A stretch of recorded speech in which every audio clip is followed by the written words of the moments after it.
Shawn says Nick Walker reaching 300 pounds at 5 feet 7 inches risks heart problems. Talks trans bodybuilders and Keone Pearson versus Lee Priest. Ray shared his thoughts on Walker hitting 300 pounds, a prime Lee Priest versus Pearson, and the role of trans bodybuilders in the IFBB Pro League. Bodybuilding veteran Shawn has always believed size doesn't determine your fate in the IFBB Pro League. On February 1, 2025, he discussed the health implications of Nick Walker reaching 300 pounds. In addition, he gave his opinion on the prime Lee Priest versus Keone Pearson matchup and trans athletes competing in the sport. Nick Walker's run in the men's open class has been filled with twists and turns. Although he was a favorite heading into the 2023 Olympics, his creams were shoal clown after he injured his hamstring and calf, which forced him out of the competition. A year later, he was slated to compete at the Super Bowl of bodybuilding again, but couldn't make it on stage after his body wouldn't respond to preparations. He intends to return at the nearing 2025 Pittsburgh Pro and is currently tipping the scales at a monstrous 300 pounds. However, Ray articulated that he could be putting his health in jeopardy in pursuit of a bigger look. Shawn says Nick Walker hitting 300 pounds could cause heart problems. Talks Keone Pearson versus Lee Priest and trans bodybuilders. When asked if there's any magic to filling the 300-pound mark, Ray emphasized that it could cause significant damage, especially to heart health. Yeah, a lot of damage.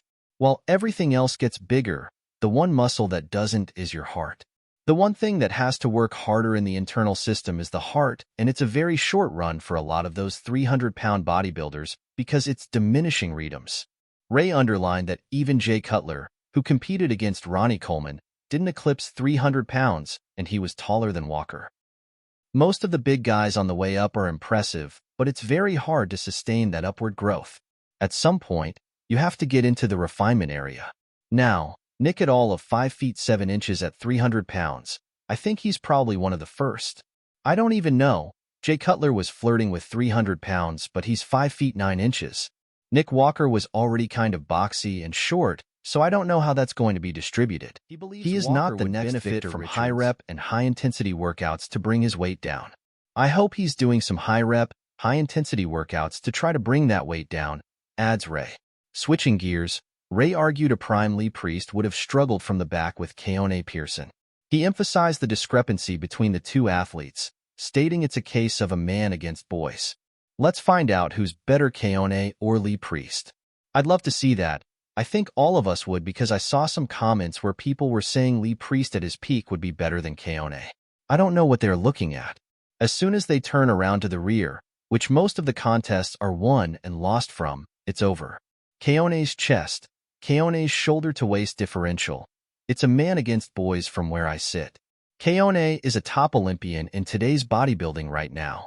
I don't know if you can say the same thing about Lee Priest. Having tested himself against the best, Shawn's opinions carry considerable weight.